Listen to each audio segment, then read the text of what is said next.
નમસ્કાર મિત્રો, તમારો એક નવા વિડીયોની અંદર હાર્દિક સ્વાગત છે। મિત્રો આજે આપણે વાત કરીશું ચૈતરભાઈ વસાવા વિશે। મિત્રો રાજકીય સમાજમાં અને આગળની જેલની સજા થઈ છે ત્યારે માત્ર તે જ વ્યક્તિનું પરંતુ નહીં તેનો આખો પરિવાર તેના સમર્થકો પણ માનસિક રીતે અને શારીરિક વેદનાઓનો કરતા હોય છે। મિત્રો અને હાલમાં ગુજરાતના રાજકારણમાં ચર્ચાનું કેન્દ્ર બની રહ્યું છે આમ આદમી પાર્ટીના સભ્ય એવા ધારાસભ્ય ચૈતરભાઈ વસાવાના પરિવારના સ્થિતિ પણ કંઈક આવી જ છે। મિત્રો વન વિભાગમાં એક વિવાદમાં કેસમાં ચૈતરભાઈ વસાવા તેમના પત્ની સાથે કેટલાક લોકોને છેલ્લા દિવસોમાં વિતાવવા પડ્યા હતા। જેલની અંદર તાજેતરમાં જ ગુજરાત હાઈકોર્ટ દ્વારા તેમને ચૈતરભાઈ વસાવાના પત્નીને શકુંતલાબેન વસાવાને અન્ય 4 ખેડૂતોને જેલમાંથી મુક્તિ આપવામાં આવી રહી છે। મિત્રો અને જેના કારણે નર્મદા પંથકમાં રાજકીય ગરમાવવામાં આવી ગયો છે અને આદિવાસી સમાજમાં ભારે ઉત્સાહનો જોવા મળી રહ્યો છે। મિત્રો કારણ કે શકુંતલાબેન વસાવા દ્વારા ભાજપ સરકાર પર અહંકાર પહકારનો આક્ષેપ। મિત્રો જેલમાંથી મુક્તિ થયા બાદ શકુંતલાબેન વસાવાએ હજારો આદિવાસીઓના ઉપસ્થિતિમાં એક જ મોટો ધડાકો કર્યો છે અને ભાજપ સરકારની સામે અહંકાર પ્રગટાવ્યો છે। તેમણે સ્પષ્ટ જણાવ્યું છે કે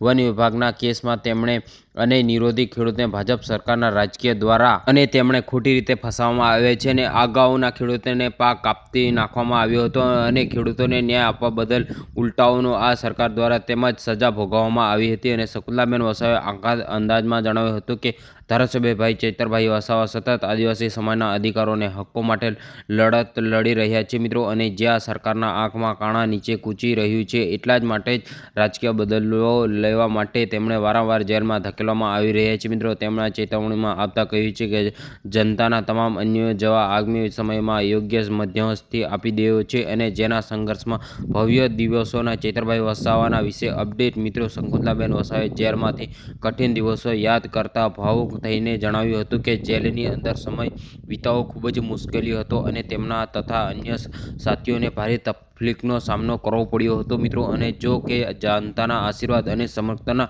કારણે જે તેઓ આજે મુશ્કેલીમાંના સમયમાંથી બહાર આવી ગયા છે અને જેલમાં તેમણે અંદરના દિવસોમાં વિતે વાત કરવામાં જણાવ્યું કે જેલના દિવસો શનિવારે પતિ પત્નીની મુલાકાતની વ્યવસ્થા કરવામાં આવતી હતી। મિત્રો અને હાલના સમયમાં ચૈતરભાઈ વસાવાની તબિયત સંપૂર્ણપણે સારી છે એવું પણ શકુંતલાબેન વસાવાએ તેમને બધાને કહ્યું છે। મિત્રો અને ચૈતરભાઈ વસાવાએ પણ એવું કહ્યું હતું કે મારી યાદ મારી જનતાને અને મારા આદિવાસી ભાઈઓને આપજો કે ચૈતરભાઈ વસાવા જલ્દી બહાર આવશે એવું પણ ચૈતરભાઈ વસાવાએ જેલની અંદર રહીને કહ્યું છે। મિત્રો અને મિત્રો આદમી પાર્ટીના નેતાઓ આદિવાસી સમાજને સંપૂર્ણપણે આશ્વાસન આપ્યું હતું કે તમારો અવાજ ક્યારેય દબાશે નહીં। ચૈતરભાઈ વસાવાએ જેલમાંથી બહાર આવ્યા બાદ આદિવાસી સમાજના અધિકારો માટે બમણાચોર લડત લડશે અને સરકારને ચેતવણી આપતા જણાવવામાં આવ્યું છે કે વારંવાર ષડયંત્રો રચવાની સરકારને જ નુકસાન થઈ રહ્યું છે કારણ કે અંબાજીથી લઈને ઉમરા ગામ સુધીના યુવાનો ભારે રસ પ્રવર્તી રહ્યા છે તેમને હવે આવા ખોટા સ્પેકો ન આપવા જોઈએ। મિત્રો